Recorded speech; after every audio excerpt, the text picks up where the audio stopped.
ఆయన యొక్క కోపము, ఆయన యొక్క ఆవేశము, ఆయన యొక్క ఆగ్రహము ఒక్క నిమిషం మాత్రమే ఉంటుందంట. ఆ నిమిషంలో ఎన్ని డాక్టర్ల దగ్గరికి వెళ్ళిపోవాలా, ఎన్ని దగ్గరకు పోవాలో, ఎంత డబ్బు అయిపోతుందో, ఎంత గజిబిజి గందరగోళం అయిపోతామో, ఎంత వేదనో, ఎంత ఒత్తిడో, ఎంత డిప్రెషను, అసలు ఏమైపోతామో తెలియదు. కనుక దేవునికి మనము కోపం తెప్పించే వాళ్ళుగా ఉండకూడదు. దేవుని పట్ల నువ్వు నిర్లక్ష్యం తెచ్చేవాళ్ళుగా ఉండకూడదు. నీ పని బాటలన్నీ ఆడ పడేసి ఆదివారం టైం అవుతుందా, ఒరే నాయన దేవునికి కోపం వచ్చిందంటే ఏ కార్డియాలజిస్టు, ఏ షుగర్ స్పెషలిస్టు ఎక్కడో ఎక్కడో ఎక్కడో పరిగెత్తాలి. ఎందుకు మనకు ఆ బాధ? ఆయన దయ కావాలి, మాకు ఆయుష్కాలం అంతా కావాలి. ఆమేన్, హల్లెలూయా. కనుక ఆ విధంగా మనం ముందుకు పోతాం. దేవుని బిడ్డలారా, ఆయన దయ మనల్ని, మన కుటుంబాల్ని, మన ఆయుష్కాలం అంతయు కాచి కాపాడును గాక. ఆమేన్, హల్లెలూయా. దేవుని నామానికి మహిమ కలుగును గాక. ఈ దినమున మీకు ఒక అద్భుతమైన సందేశాన్ని త్వరగా తెలియజేయాలని ఆశపడుతున్నాను. మనమందరం బైబిల్ ఎంతమంది తెచ్చున్నారు? అందరూ బైబిల్ తెచ్చారా? లేని వాళ్ళు దయచేసి బైబిల్ తీసుకోండి. ప్రతి ఒక్కరి చేతుల్లో బైబిల్ ఉండాలి, పరిశుద్ధ గ్రంథం ఉండాలి, పరిశుద్ధ గ్రంథము ఉండాలి. మనము బైబిల్ కానీ మూసివేస్తే, ఒక దైవ సేవకుడు అంటాడు, బైబిల్ కానీ నువ్వు మూసివేస్తే దేవుని నోరుని మనం మూసివేస్తున్నామంట. ఒక దైవజనుడు అంటాడు, నువ్వు బైబిల్ కానీ మూసివేస్తే దేవుడు నోరు మూసివేసినట్లే అంట. నీ పక్షంగా దేవుడు కదలడు అని ఏ మాట తీసుకోరాడు. కనుక బైబిల్ని మూసివేయకండి. ఎంతమంది మూసేశారు పాపం. మూసివేయకండి అమ్మా, తెరిచిపెట్టండి. తెరిచిపెట్టడం అంటే ఇంటికి వెళ్ళి తెరిచిపెట్టేసి గుమ్మగా ఉండడం కాదు, చదవాలి, వినాలి. నీ పక్షంగా దేవుని యొక్క స్వరము, దేవుని యొక్క మాట రావాలంటే బైబిల్ని తెరిచి ఉంచాలి. అంటే చదవాలి, నీ బిడ్డల చేత చదివించండి. ఎందుకంటే దేవుని వాక్యము మన యొక్క విశ్వాసానికి ఒక ఖచ్చితమైన పునాది. మన విశ్వాసానికి, విశ్వాస జీవితానికి ఒక ఫౌండేషన్, ఒక పునాదిగా ఉంటుంది. తెరిచిపెట్టి గుమ్మ కూర్చోకూడదు, తెరిచిపెట్టేసి ఆడే పెట్టకూడదు. తెరిచింది ఎందుకంటే చదివేదానికి, తెరిచింది ఎందుకంటే చదివి ఆ ప్రకారంగా జీవించేదాని కొరకు. అప్పుడు దేవుడు ఆయన నోరు నీ పక్షంగా తెరుస్తాడు ఆయన. ఆమేన్, హల్లెలూయా. దేవుని నామానికి మహిమ కలుగును గాక. యూదా పత్రిక 1వ అధ్యాయం 20వ వచనం చదువుకుందాం. ప్రియులారా, మీరు విశ్వసించు అతి పరిశుద్ధమైన దాని మీద మిమ్మును మీరు కట్టుకొనుచు, పరిశుద్ధాత్మలో ప్రార్థన చేయొచ్చు, నిత్య జీవార్థమైన మన ప్రభువుకు యేసుక్రీస్తు కనికరము కొరకు కనిపెట్టుచు దేవుని. హల్లెలూయా. ప్రియులారా, మీరు విశ్వసించు అతి పరిశుద్ధమైన దాని మీద మిమ్మును మీరు కట్టుకొనుచు, పరిశుద్ధాత్మలో ప్రార్థన చేయొచ్చు, పరిశుద్ధాత్మలో ప్రార్థన చేయొచ్చు. అతి పరిశుద్ధమైన దాని మీద మిమ్మును మీరు కట్టుకొనుచు అనే దానికి వ్యాఖ్యానంలో ఏముంటుందంటే, అభివృద్ధి పొందుకొనుచు, వర్ధిల్లుచు, అభివృద్ధి నొందుచు, మనం కట్టుకొనుచు ఆ అతి పరిశుద్ధమైన దాని మీద పోవాలంటే మనం ఏం చేయాలంట? పరిశుద్ధాత్మలో ప్రార్థన చేయాలి. Pray in the holy spirit, pray in the holy spirit, praying in the holy ghost. నాతో కలిసి చెప్పండి. ఒకసారి తెలుగులో చెప్దాం, ఒకసారి ఇంగ్లీష్లో చెప్దాం. Pray in the holy spirit, pray in the holy spirit. పరిశుద్ధాత్మలో ప్రార్థన చేయొచ్చు. Pray in the holy spirit, పరిశుద్ధాత్మలో ప్రార్థన చేయొచ్చు. ఆమేన్. పరిశుద్ధాత్మలో ప్రార్థన చేయడం అనే దాని గురించి మీకు ఈ దినమున కొన్ని మాటలు తెలియజేస్తాను. జాగ్రత్తగా విందాం దేవుని బిడ్డలారా. పరిశుద్ధాత్మలో ప్రార్థన చేయడం అంటే ఏంటి? ఎంతమంది చేస్తున్నారు? ప్రతి విశ్వాసి పరిశుద్ధాత్మలో ప్రార్థన చేయాలి. Praying in the holy ghost, pray in the holy spirit. ఆత్మలో మనం ప్రార్థన చేయాలి. ప్రతి విశ్వాసికి ఇదొక గొప్ప వరం, ఒక గొప్ప భాగ్యం. ఇది చేస్తున్నామా? పరిశుద్ధాత్మలో ప్రార్థన చేస్తే అద్భుతాలు జరుగుతాయి. దేవుని శక్తిని చూడగలుగుతాం, దేవుని కార్యాన్ని చూడగలుగుతాం. మొన్న దినమున ఒక వీడియో చూశాను నేను దేవుని బిడ్డలారా. హైదరాబాద్ సిటీ అంటే అవుట్కట్ సిటీలో ఒక వ్యక్తి, భయంకరమైన వ్యక్తి, ఆయన పేరు నాగరాజ్. అన్యుడు. క్రైస్తవులంటే కోపం, పాస్టర్లంటే పగ, గుట్కాలు, కైని, మందు. 20 సంవత్సరాలకే లోకంలో ఉన్నటువంటి భయంకరమైన అలవాట్లతో నిండుకోపోయాడంట. భయంకరమైన కోపిస్తోడు, రౌడీ. ప్రతిరోజు ఎవరినో కొన్ని కొడతాడంట అతను. ప్రతిరోజు ఆయన ఎవరో కొన్ని కొడతాడు, కొట్టకుండా నిద్రపోడంట. అంత భయంకరమైన వ్యక్తి. వాళ్ళ నాన్న బేల్దార్ మేస్త్రి. ఒకరోజు వాళ్ళ నాన్నతో కలిసి పనికెళ్ళాడు. పనికి వెళ్ళినప్పుడు 4వ అంతస్తులో నుంచి జారి కింద పడిపోయినాడంట. ఆ పడ్డంలో 2వ అంతస్తు కిందకే అక్కడేదో తగిలి ఆ అంతస్తు దగ్గర పడిపోయి ఆ కర్రల మధ్యలో ఇక్కడ నడుము దగ్గర ఉన్నటువంటి వెన్నుపూసలన్నీ విరిగిపోయినాయంట. వెన్నుపూసలన్నీ విరిగిపోయినాయి. హైదరాబాద్లో పెద్ద పెద్ద హాస్పిటల్కి, నిజాం హాస్పిటల్, యశోద హాస్పిటల్, ఆ బిల్డింగ్ ఓనర్ పంపించి ఇతనికి బాగు చేయండి, నేను డబ్బులు ఖర్చు పెడతానన్నారు. ఖర్చు పెట్టినా కానీ ఒక్క రోజుకి 3 లక్షలు అయిందంట. డాక్టర్లు అన్నారు ఇతను బ్రతకడం కష్టం, బ్లీడింగ్ అయిపోతా ఉంది. ఇలాంటి అపస్మారకమైన స్థితిలో ఉన్నప్పుడు ఏదో కొద్దిగా కోలుకున్నాడు.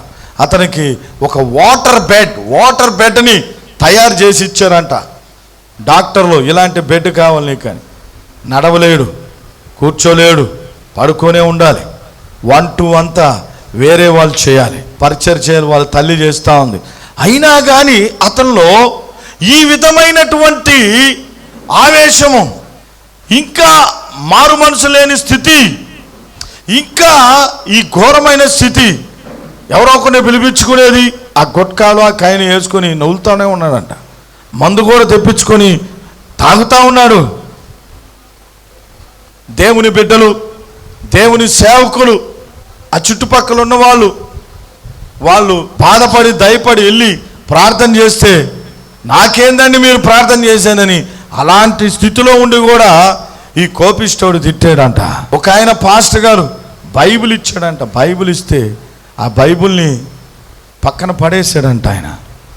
ఇలాంటి స్థితిలో ఉన్నప్పుడు మంచి విశ్వాసురాలు, ఆ పక్కనే ఒక చర్చి ఉంటే ఆమె ఒక మంచి గొప్ప విశ్వాసిగా ఉంది. ఆమె ఒక పాస్టర్తో కలిసి అక్కడికి వచ్చి అతని దగ్గరకు వచ్చి ప్రార్థన చేయాలని ఒక ప్రేరేపణతో వచ్చి ప్రార్థన చేస్తూ ఉందంట. ప్రార్థన చేస్తూ ఉంటే దేవుని ఆత్మ ఆమెని ఆత్మలో నింపుదలలోకి నడిపించింది. పరిశుద్ధాత్మలో ప్రార్థన చేయడం ప్రారంభించింది. మామూలుగా ప్రార్థన చేస్తున్న ఆమె పరిశుద్ధాత్మలో ప్రార్థన చేయడం ప్రారంభించి ప్రవచనం చెప్పడం ప్రారంభించిందంట. ఆ ప్రవచనం ఎవరు చెప్తుందంటే ఆమెకే చెప్పుకుంటా ఉంది. ఇదిగో నా కుమార్తె, ఆమె ఇదిగో ఇతన్ని నీ కొరకు నేను ఏర్పాటు చేసి ఉన్నాను, నీవు ఇతనికి పరిచర్య చేయాలి, ఇతన్ని వివాహం ఆడాలి అని ఆమె అతని కొరకు ప్రార్థన చేస్తుంటే ఈమె లోపల నుండి ఈ ప్రవచన వాక్కులు వస్తున్నాయంట. ఆమెకు అర్థం కావట్లేదు, పక్కన ఉన్నటువంటి వ్యక్తులకు అర్థం కాలే. అది అయిపోయిన తర్వాత మరలా ఆమె ఇంటికి వెళ్ళి ప్రార్థన చేసుకుంటా ఉంటే దేవుడు ఆమెతో మాట్లాడుతున్నాడంట. ఆమెతో మాట్లాడుతూ, ఇదిగో నీవు అతనికి జీవితం ఇవ్వాలి, ఏంది ప్రభా, వాడు అన్యుడు, లోకస్తుడు, ఎముకలు ఇరిగిపోయినాయి, పనికిరాడు, నడవలేడు, పరిస్థితి దారుణంగా ఉంది, ఎలా? నా మాట విను, నువ్వు వెళ్ళి అతనికి పరిచర్య చేయాలి. ఎంత ఘోరం, ఎంత గొప్ప విషయం, ఎంత అసలు భయానకమైన పరిస్థితి కదా. మరి దేవుని మాటకు లోబడింది, దేవుని మాటకు లోబడింది. ఇంకా అతను మారు మనసు పొందలేదు, ఇంకా రక్షణ పొందలేదు, ఇంకా భయంకరమైన వ్యక్తిగానే ఉన్నాడు. కానీ ఆమె తన తల్లిదండ్రులకు చెప్పింది, సంఘానికి చెప్పింది, వాళ్ళందరూ ప్రార్థన చేశారు, ఆయన్ని వివాహం ఆడిందంట. హల్లెలూయా, దేవునికి మహిమ కలుగును గాక. ఇది చాలా పెద్ద స్టోరీ.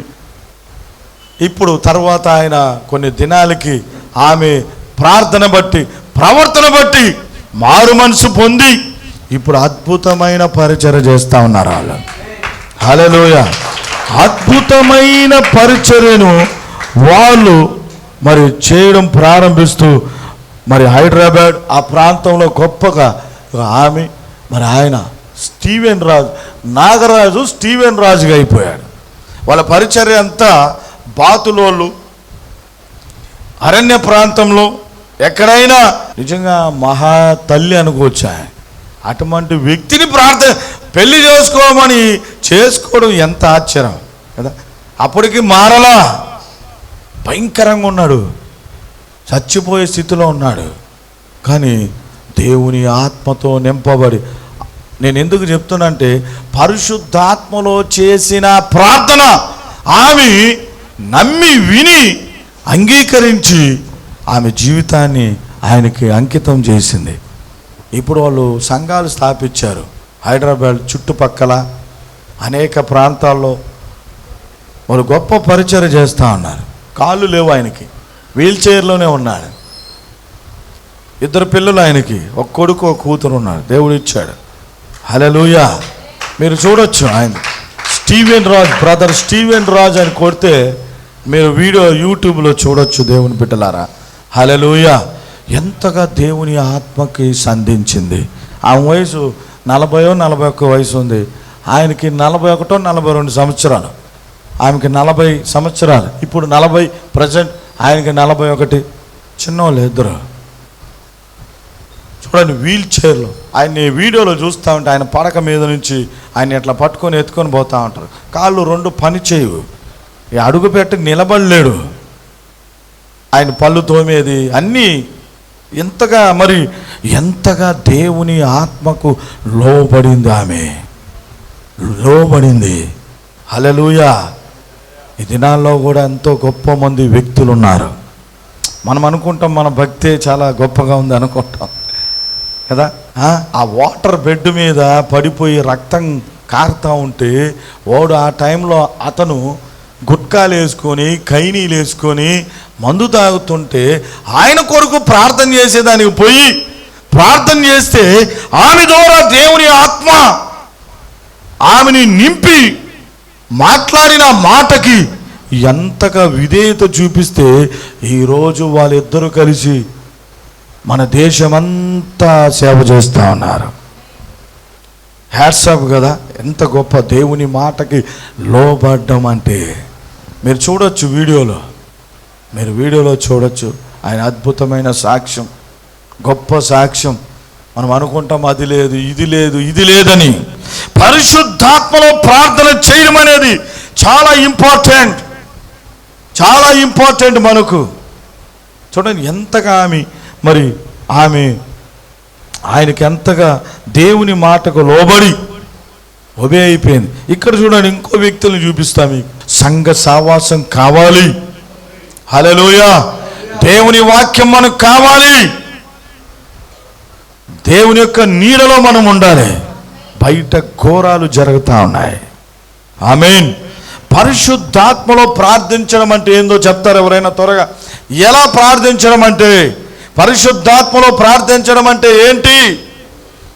పరిశుద్ధాత్మలో ప్రార్థన చేయుచు మనల్ని మనం అతి పరిశుద్ధమైన దాని మీద మనల్ని కట్టుకోవాలంట. కట్టుకోవాలి. కట్టుకోలేవు. నువ్వు నీ మనసుతో కట్టుకోలేవు, నిలబడలేవు, నీ శరీరాన్ని నువ్వు కంట్రోల్ చేసుకోలేవు. పరిశుద్ధాత్మ మనకు కావాలి. దేవుని ఆత్మ ద్వారా మనం నింపబడే అనుభవం మనకు కావాలి. దేవుని బిడ్డలారా, హల్లెలూయా. నువ్వు నిలకడగా ఉండాలంటే, నువ్వు దేవునితో ఆదరణకర్తతో నిలబడుకొని మనం ముందుకు పోవాలంటే మనకు పరిశుద్ధాత్మ కావాలి. జయించలేని స్థితిలోకి వెళ్ళిపోతా అన్నారు. కనుక మనం పరిశుద్ధాత్మలో ప్రార్థన చేయడం అంటే ఎలా చెప్పండి త్వరగా. ఎలా పైన వాళ్ళు జాన్సన్ బ్రదర్, కిట్టు, ఇంకా ఎలా మనం చేయగలుగుతాం? ఎలా మనం చేసేవాళ్ళుగా ఉంటాం? ఎలా చేయడం అనేది చెప్పమ్మా. పరిశుద్ధాత్మలో ప్రార్థన చేయడం అంటే ఎట్లా?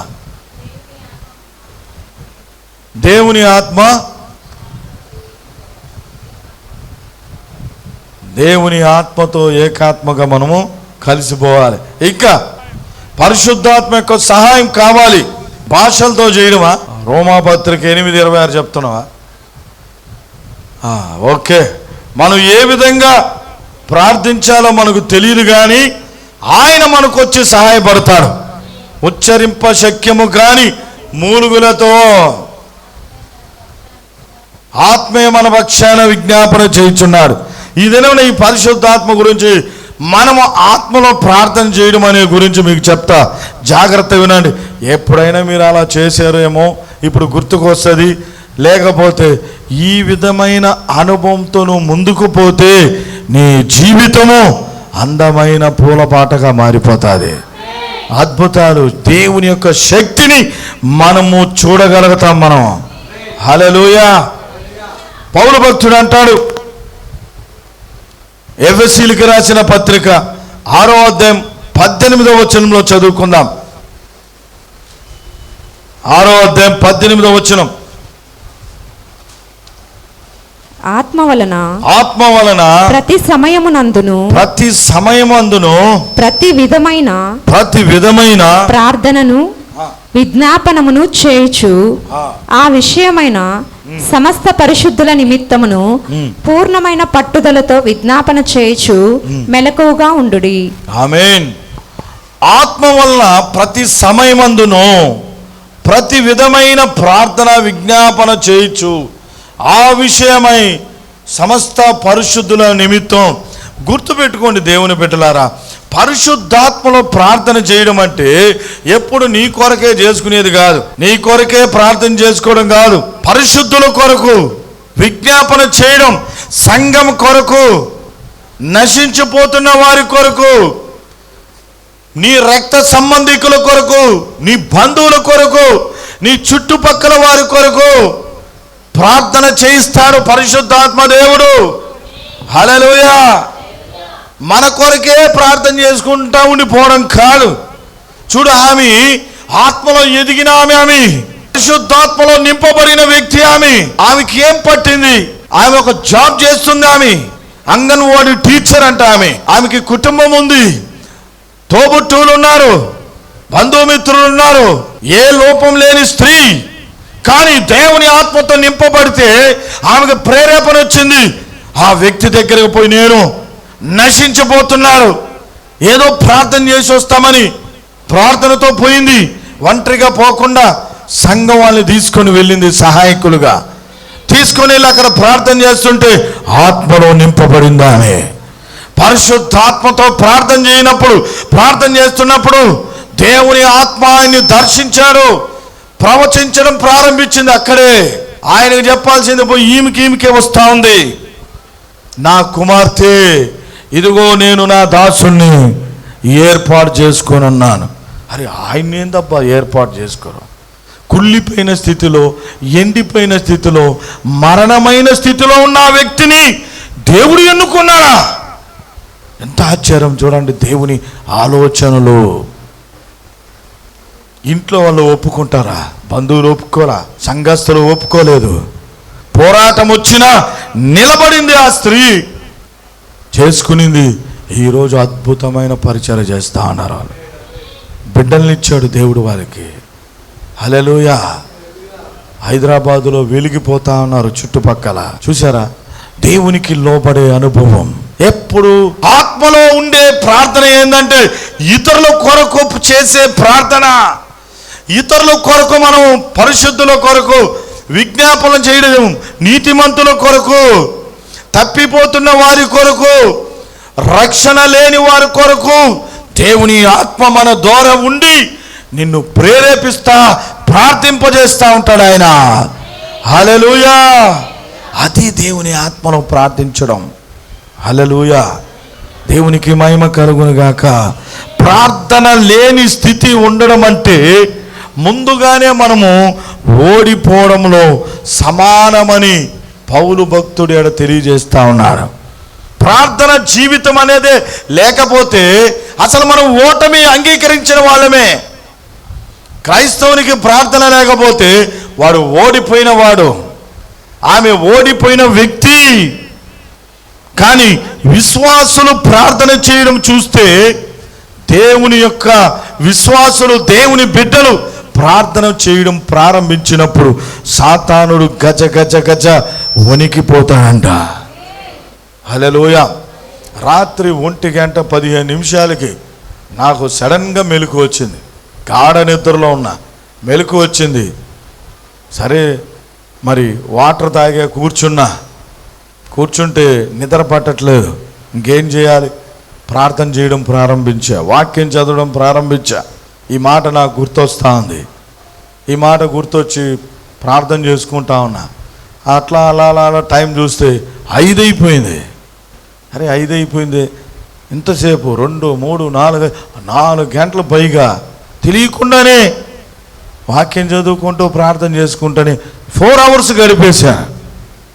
అప్పుడు నిద్ర వచ్చిన కాసేపు పడుకుంటే 6:45 అయింది. గబగబా లేచి త్వరగా లేచి మరలా రెడీ అయ్యి మందిరం విషయాలన్నీ ఏర్పాటు చేసుకున్నా. హల్లెలూయా! ఏమన్నా నా ముఖంలో రెస్ట్లెస్ కనబడుతుందా? చెప్పండి దేవుని బిడ్డలారా. హల్లెలూయా! దేవుని నామానికి మహిమ కలుగును గాక.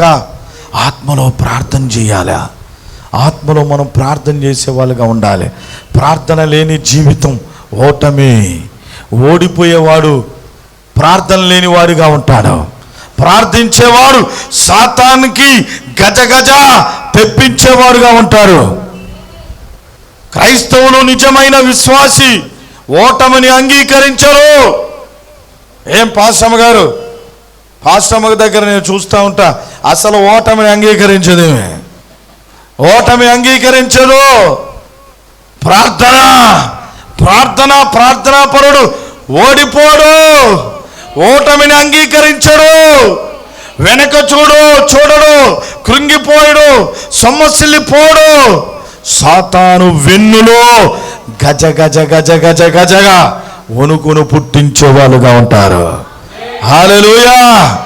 దేవునికి మహిమ కలుగును గాక. ప్రార్థన లేకపోతే పైన చెప్పబడిన కవచాలు ఉన్నాయి, సర్వాంగ కవచాలు. పైన ఏమున్నాయి? 16, 14 వచనాల నుంచి మనం చదువుకుంటా వస్తే కవచాలు ఉన్నాయి, సర్వాంగ కవచాలు. సమయం లేదు, మీరు తర్వాత చదవండి. సర్వాంగ కవచాలతో ఒక వ్యక్తి ధరించుకోవడం అంటే ప్రార్థన ద్వారా ధరించుకుంటాడు.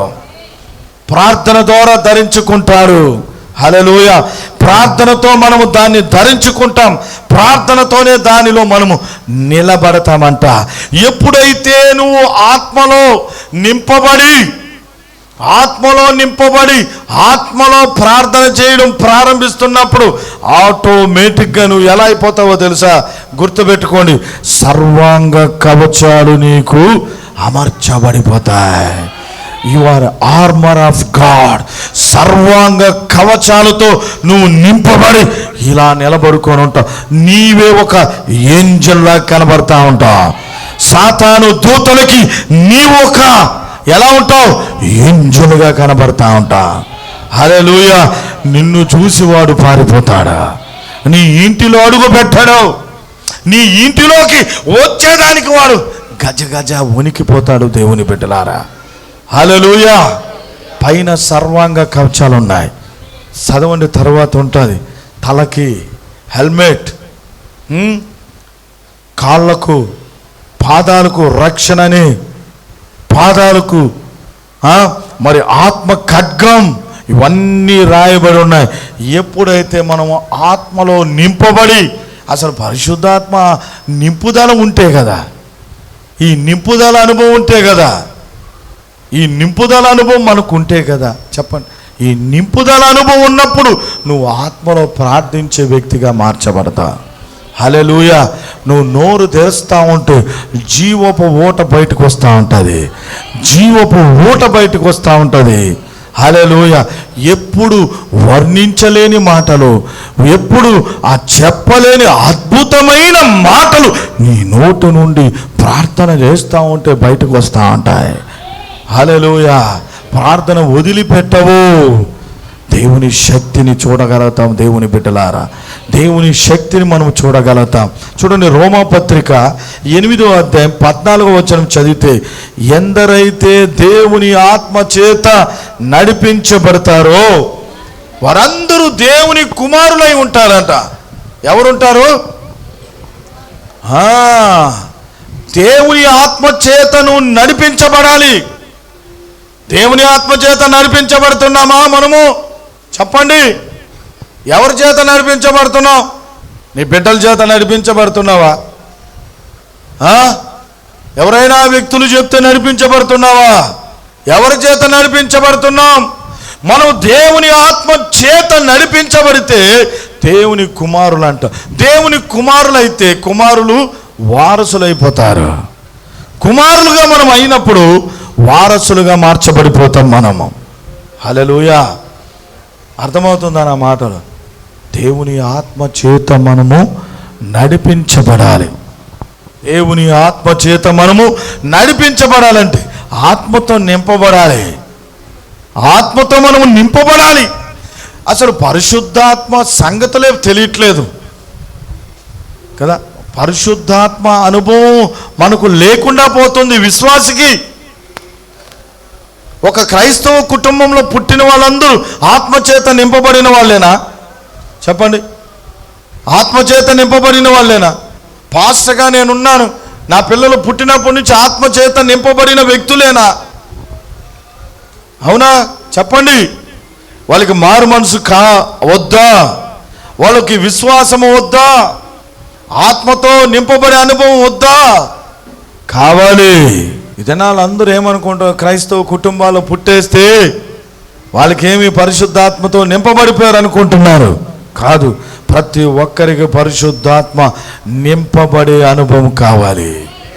ఆమేన్. నింపబడే అనుభవంతో ఉన్నప్పుడు మనం ఆత్మ చేత నడిపించబడే వాళ్ళుగా మనం ముందుకు పోవాలి. ఆత్మచేత నింపబడి నడిపించబడుతూ ఆత్మలో మనం ప్రార్థన చేస్తూ ముందుకు పోతున్నప్పుడు మనం దేవుని కుమారులుగా, వారసులుగా మనం మార్చబడతాం. మనం హల్లెలూయా.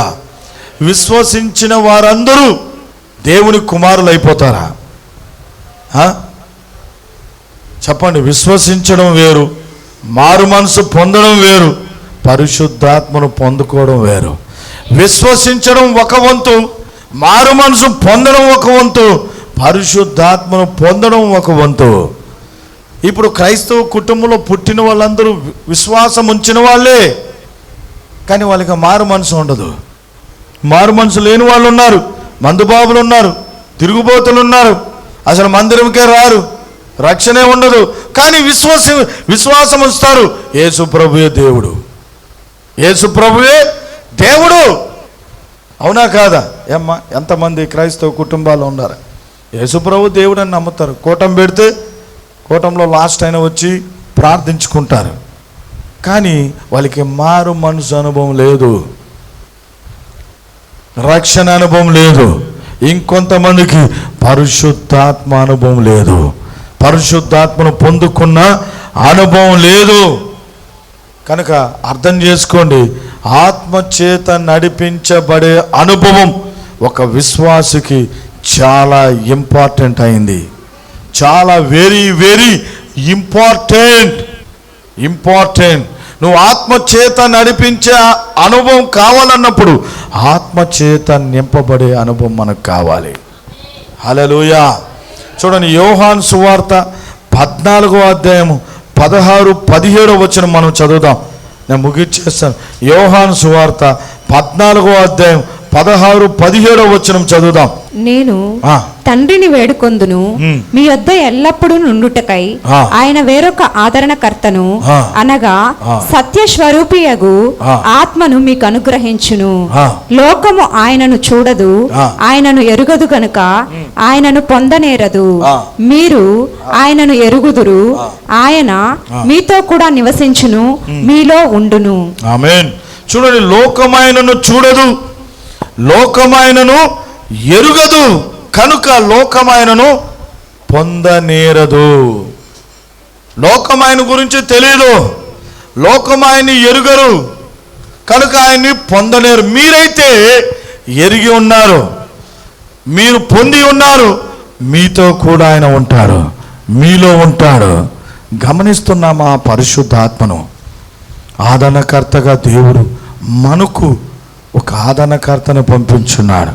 రికమెండేషన్. చూడు, ఆ మాటలు ఏముంది ఒక్కసారి చదవండి సిస్టర్, బాగా అర్థం చేసుకోండి. 16వ వచనం, నేను తండ్రిని వేడుకొందును, మీ యొద్ద ఎల్లప్పుడూ నుండుటకై.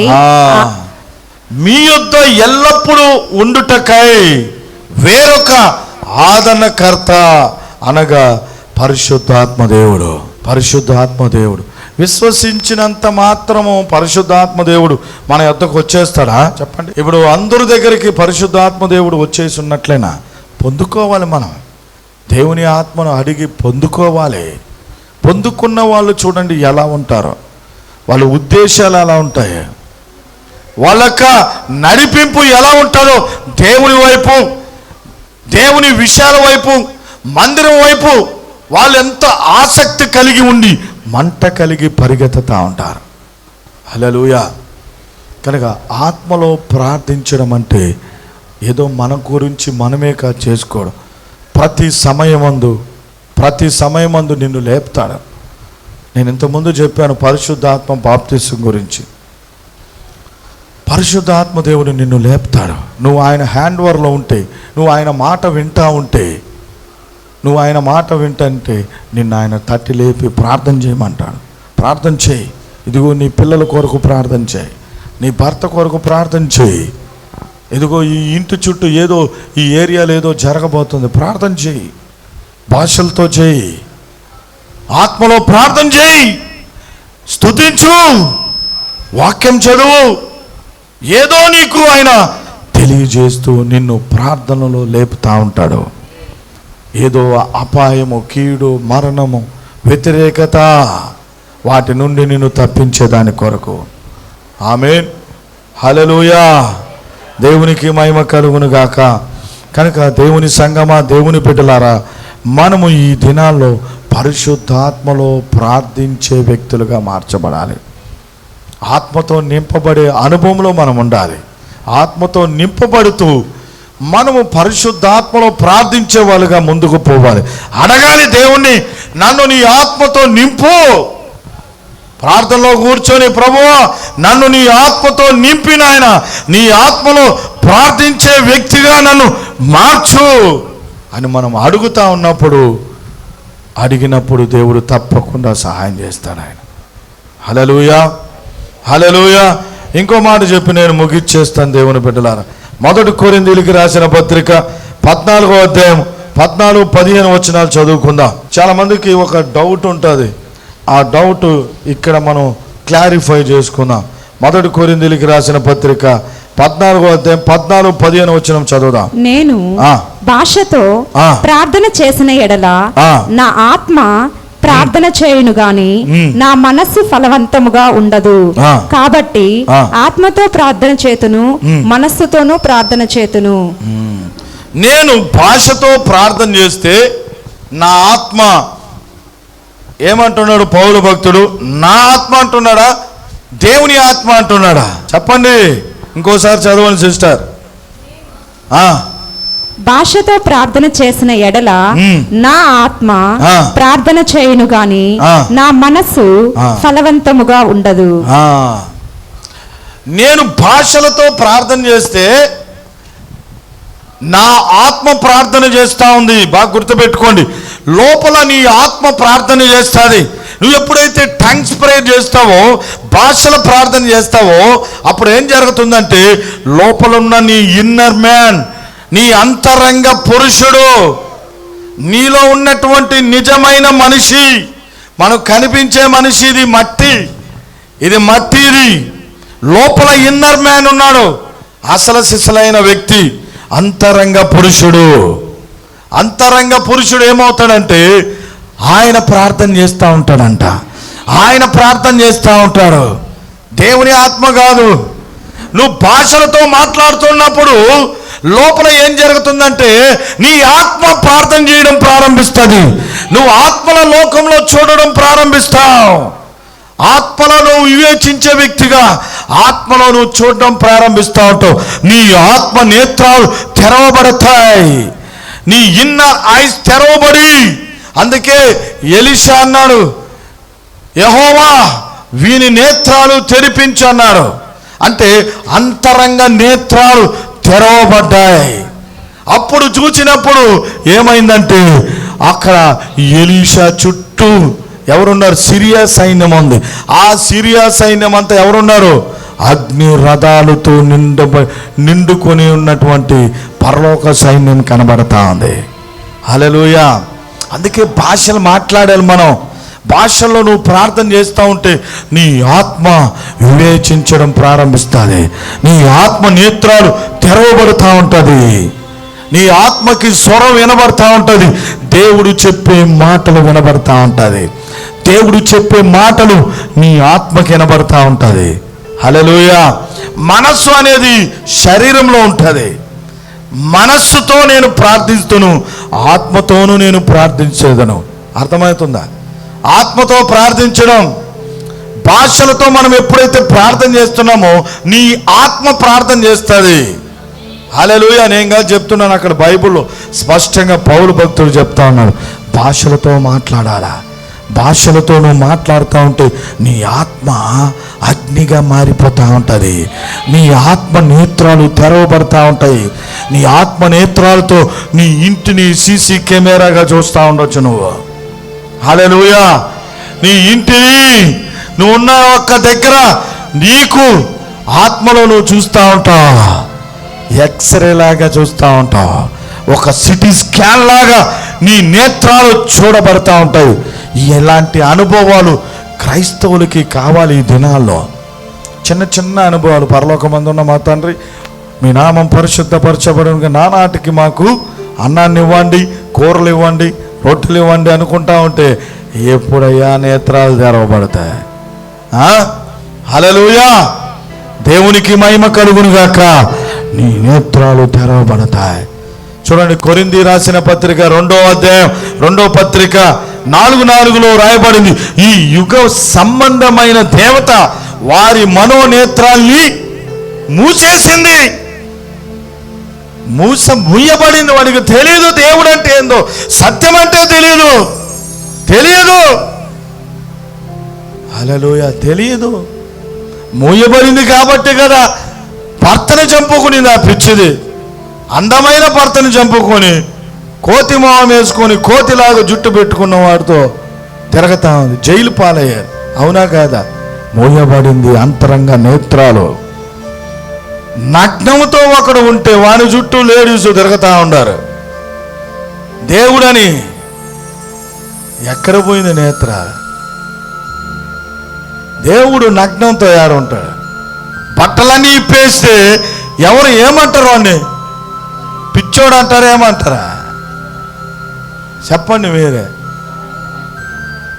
అరే, బట్టలన్నీ ఇప్పేస్తే అందమైన ఆడవాళ్ళు నగలేసుకొని ఉండే పట్టు చీరలు కట్టుకొని ఆయన చుట్టూ తిరుగుతూ ఉన్నారు.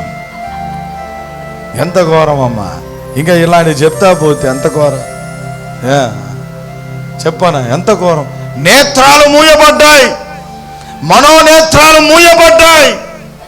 దేవుడు మనకు తెరిపించాడు. దేవుడు మనకు తెలిపించాడు, సత్యం అనేది తెలియచాడు, వాక్యం ఇచ్చాడు.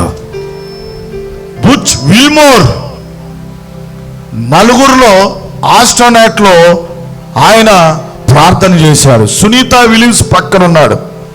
బుచ్ విల్మోర్ అనేటువంటి వ్యోమగామి సైంటిస్ట్ మొన్నటి దినమున వాళ్ళు స్పేస్ నుంచి అమెరికా దేశంలో ల్యాండ్ అయ్యారు నలుగురు. దాంట్లో బుచ్ విల్మోర్ అనే ఒక వ్యక్తి ఉన్నాడు, ఆస్ట్రోనట్. దేవుడు అంటే విశ్వాసం కలిగిన వ్యక్తి, ఆత్మనేత్రాలు తెరవబడిన వ్యక్తి. ఆయన అంటున్నాడు, అక్కడ ఏం చెప్తున్నాడో తెలుసు. ఆయన ఒక మాట చెప్పాడు. హెబ్రీయులకు రాసిన పత్రిక 11వ అధ్యాయము ఆయన చదువుతున్నాడంట. అక్కడ హెబ్రీయులకు రాసిన పత్రిక 11వ అధ్యాయము 2-3 వచనాలు చూడండి. దానిని బట్టి పెద్దలు సాక్ష్యము పొందిరి, ప్రపంచములు దేవుని వాక్యము వలన నిర్మాణమైనవనియు అందును బట్టి దృశ్యమైనది కనబడెడు పదార్థములచే నిర్మింపబడలేదనియు విశ్వాసము చేత గ్రహించుకొనుచున్నాము. ప్రపంచములు దేని వల్ల నిర్మాణమైందంటే దేవుని మాట వల్ల నిర్మాణమైందని బైబిల్ తీసి ఆ స్పేస్లో చదువుతూ ప్రార్థన చేశాడంట ఆయన. 288 దినాలు. ఎంత ఘోరం తెలుసా? వాళ్ళకి నీళ్ళు ఎక్కడి నుంచి వస్తాయి, వాళ్ళకి ఆహారం ఎక్కడి నుంచి వస్తాయి. నేను ఆ వీడియో అన్నీ చూశాను. నేను ఎలా వాళ్ళు ఇన్ని దినాలు ఉండాలి, వాళ్ళ యూరినే అది అల్టిమేట్ అయ్యి మరలా వాళ్ళు తాగుతున్నారు. తెలుసా మీకు? వాళ్ళ మోషన్ ఎట్ట కూర్చుంటారు. అన్నీ సునీతా విలియమ్స్, బుచ్ విల్మోర్ వాళ్ళ ఆ స్పేస్లో వివరించారు. వాళ్ళు అన్ని దినాలు ఉండేదానికి 2 వ్యక్తులు కారణం. వాళ్ళు ఎప్పుడో త్వరగా రావాల్సింది, కానీ 2 వ్యక్తుల వల్ల వాళ్ళు అక్కడే ఉండిపోయారు. 2 వ్యక్తుల వల్ల. Number 1 America president Joe Biden వల్ల. నెంబర్ 2 రష్యా ప్రెసిడెంట్ వల్ల.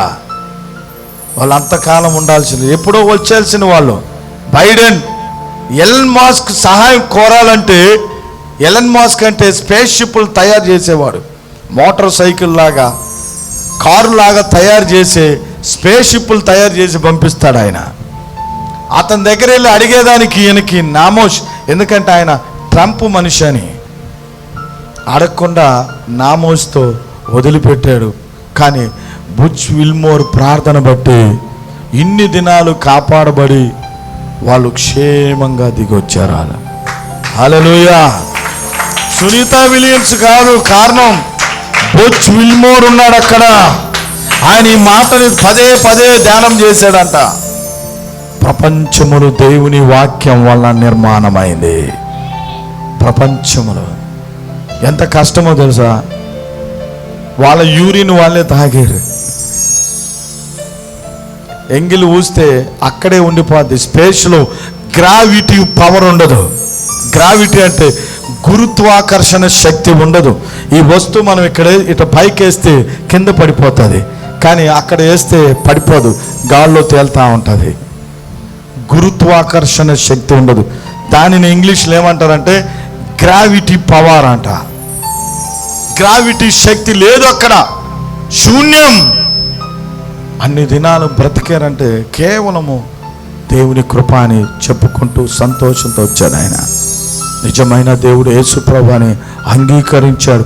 ఆస్ట్రోనాట్. హల్లెలూయా. అక్కడ ప్రార్థన చేశాడు.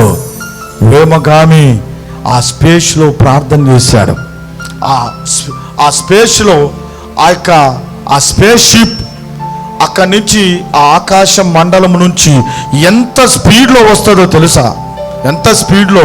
27,000 కిలోమీటర్ల వేగంతో ఈ భూమి మీదకి వస్తుందంట. 27,000 కిలోమీటర్లు, 600 కిలోమీటర్లు ఫ్లైట్ వేగం పోతుంది. 90-100 కిలోమీటర్ల వేగంతో సింహపూరి ఎక్స్ప్రెస్ ఎక్కి మనం హైదరాబాద్కి పోతా ఉంటే రాత్రులు అనిపిస్తుంది, ఎక్కడ పడిపోద్దో నాయన అనిపిస్తుంది. నిజమా కాదు? ఎవరైనా ప్రయాణం చేసిన బస్సు 90లో పోతా ఉంటే, మొన్న బెంగళూరు పోతుంటే ఇది ఎక్కడ దోచేస్తారో ఇది అనిపిస్తుంది. అది ఏం పరిణామం ఎట్లా ఉంది, ఊగిపోతా ఉంది. మరి 27,000 కిలోమీటర్ల వేగంతో భూమి మీదకి 4 వ్యక్తులు ఉన్నటువంటి ఆస్ట్రోనాట్స్ లో ఉన్నటువంటి ఆ స్పేస్ షిప్, ఈ డ్రాగన్ క్రూ స్పీడ్గా వస్తూ ఉంటే ఎవరు కాపాడాలి? దేవుడు కాపాడాడు. జాగ్రత్తగా ప్రార్థన ప్రార్థన ప్రార్థన. ఒక్క చిన్న హోల్ పడ్డా మరి బయట అంత ఉష్ణోగ్రత ఉంటుందంటే 1900 డిగ్రీల వేడి ఉంటుందంట ఆ భూమండలం మీద. మనకు 40 డిగ్రీకి సొమ్మసిల్లిపోయి ఏసీ కావాలా, అవునా కదా? ఏసీ లేకపోతే అబ్బో మనం పని కాదు. 1900 డిగ్రీలు ఉష్ణోగ్రత పవర్. ఒక్క డాట్ హోల్ పడినా దాని లోపలికి వెళ్ళి ఆనాడు కల్పన చావ్లా బ్లాస్ట్ అయిపోయినారు. ఇంకా భూమి దిగబోతుందనగా ఆ చిన్న హోల్ను బట్టి దాంట్లోకి ఆ వేడి అంతా వెళ్ళిపోయి బ్లాస్ట్ అయిపోయింది ఆ దినాల్లో. 2003వ సంవత్సరంలో కల్పన చావ్లా. కానీ ఏది లేకుండా సురక్షితంగా దేవుని దయ వల్ల దిగి వచ్చారు. హల్లెలూయా హల్లెలూయా. ఎందుకు నేను ఈ మాటలు చెప్తున్నానంటే దేవుని బిడ్డలారా, మనము నేత్రాలు తెరవబడతాయి.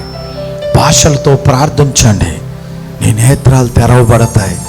నీ ఇంటిని నువ్వు పసిగడతా, నీ ఒంటిని పసిగడతా, నీకు తెలియబడుతుంది.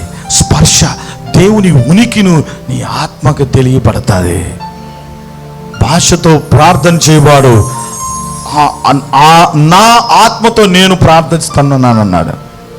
మనస్సుతో చేస్తున్నామంటే శరీరంతో చేస్తున్నాం, శరీరముతో. హల్లెలూయా. సంజయ్, ఈ రెండు ఏకీభవించినప్పుడు నువ్వు పరిశుద్ధాత్మతో నింపబడి ప్రార్థన చేయడం ప్రారంభిస్తా. దేవుని ఆత్మ ఏకాత్మగా నీతో మారిపోతే నువ్వు ఒక మార్గదర్శిగా మారిపోతా. అర్థమైందా నా మాటలు? సంజయ్ పురింజిసా. హల్లెలూయా హల్లెలూయా. నీ కళ్ళు తెరవబడతాయి. నీకు ఎంత దేవుడు ప్రొటెక్షన్ ఇచ్చున్నాడో, దేవుడు నీకు ప్రొటెక్షన్ ఇచ్చున్నాడు. అందుకే కొన్నిసార్లు ఆరాధన చేస్తున్నప్పుడు ఇక్కడ దేవుని వెలుగు ఉంది, దేవుని సన్నిధి ఉంది. పాస్టర్ గారు అనేక విషయాలు మరి బోధిస్తూ ప్రార్థన చేస్తున్నప్పుడు, ప్రవచన రీతిలో మాట్లాడుతున్నప్పుడు దేవుని స్వరం ఆత్మతో మాట్లాడుతూ ఉంటుంది. ఆ సంగతులు మీకు తెలియజేస్తూ ఉంటాం. మీరు కూడా ఆ విధంగా మారిపోవాలా? ఉందా లేదా? లేకుండా ఇంకా పిల్ల క్రైస్తవులుగా నానాటికి మా అన్నాన్ని మాకివ్వండి, కూర ఇవ్వండి, చారు ఇవ్వండి అంటూనే ఉంటారా? చెప్పండి. ఎదగాలి, ఆత్మలో ఎదగాలి, ముందుకు వెళ్ళాలి. ఆత్మలో ప్రార్థించే వ్యక్తులుగా మనం మార్చబడాలి. నీ ఇంటిని నువ్వు కడతా, నీ ఇంటిని నువ్వు కడతావు.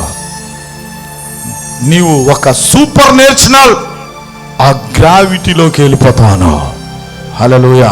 అందరం లేచి నిలబడదాం. మీ కొరకు నేను ప్రార్థన చేస్తాను. Thank you holy spirit. పరిశుద్ధాత్మదేవానికి వందన. కొన్ని సంగతులు మాకు బయలుపరిచినందుకు స్తోత్రాలు ప్రభువా. ఎదుగో ఈ సమయంలో నాయన ఈ మాటలు విన్న నీ బిడ్డల్ని దీవించండి. ఆత్మలో ప్రార్థించే వ్యక్తులుగా మార్చండి నాయన. భాషతో మాట్లాడువాడు తనకు తాను క్షేమాభివృద్ధిని కలుగు చేసుకుంటున్నాడన్నా. అయ్యా సహాయం చేయండి ప్రభా. కంటికి కనిపించినవి, చెవులకు వినిపించవి, హృదయానికి గోచరం కానివి మాకు పరిశుద్ధాత్మ వలన అవి కంటికి కనిపిస్తా ఉన్నాయి, నీ చెవులకు వినబడుతున్నాయన్నా, మా హృదయాలకి గోచరం అవుతున్నాయన్నా. ఆత్మదేవ ఒక్కసారి ఆహ్వానిస్తామా? పరిశుద్ధాత్మని నీ దగ్గరికి ఆహ్వానిస్తావా? పరిశుద్ధాత్మని నీలోకి ఆహ్వానిస్తావా? నీ ఆత్మలోకి హోలీ స్పిరిట్ని ఆహ్వానిస్తావా? దేవుడు ఒక అతిథిగా, పరలోక అతిథిగా పరిశుద్ధాత్మను పంపించున్నాడు. ఆహ్వానిద్దామా దేవుని బిడ్డలారా? ఆహ్వానించండి, ఆహ్వానించండి, ఆహ్వానించండి, ఆహ్వానించండి. ప్రార్థించండి, ప్రార్థించండి. ఇప్పుడే నువ్వు ఆత్మచేత నింపబడు. ఇప్పుడే పరిశుద్ధాత్మ చేత నింపబడు, ఇప్పుడే భాషల చేత నింపబడు. నీ నోరు బాగా తెరువు. కమాన్ ఎవరు